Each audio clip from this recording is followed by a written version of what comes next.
اللہ تعالیٰ فرما رہا ہے، اور کس سے گفتگو ہو رہی ہے، مخاطبت کس سے ہو رہی ہے؟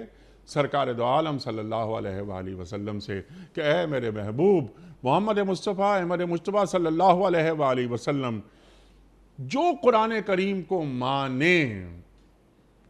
اب قرآن کریم کو ماننا، جس طرح ابھی آپ نے اشارہ بھی فرمایا تھا کہ قولی اقرار اور عملی انکار نہ ہو، یہ کس ماننے کی بات ہو رہی ہے ڈاکٹر صاحب؟ سوال یہ ہے، اللہ تعالیٰ یہ فرما رہا ہے وجہ وجود کائنات محمد مصطفیٰ احمد مجتبیٰ صلی اللہ علیہ وآلہ وسلم سے کہ آپ جو قرآن کریم کو مان رہا ہے اس کو بشارت دے دیجئے.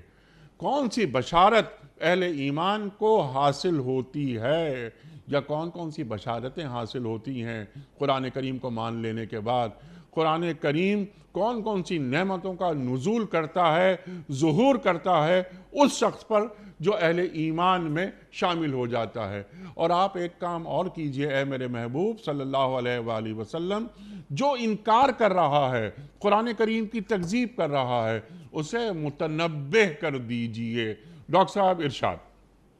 انیک بھائی دیکھیے، جیسے ابھی ہم نے ذکر کیا، اور قرآن مجید کا یہ اسلوب ایک مستقل اسلوب ہے، اور وہ یہ ہے کہ اللہ کے رسول صلی اللہ علیہ وسلم کے ذریعے سے جس کلام کو نازل کیا گیا، اس کلام میں عقیدے اور فکر کے اعتبار سے بھی انسانوں کی اصلاح کی گئی، اور ان کے ذہنوں میں دلوں میں پائی جانے والی اس شیطانی گندگی کو دور کیا گیا، غلط فہمیوں کو ختم کیا گیا.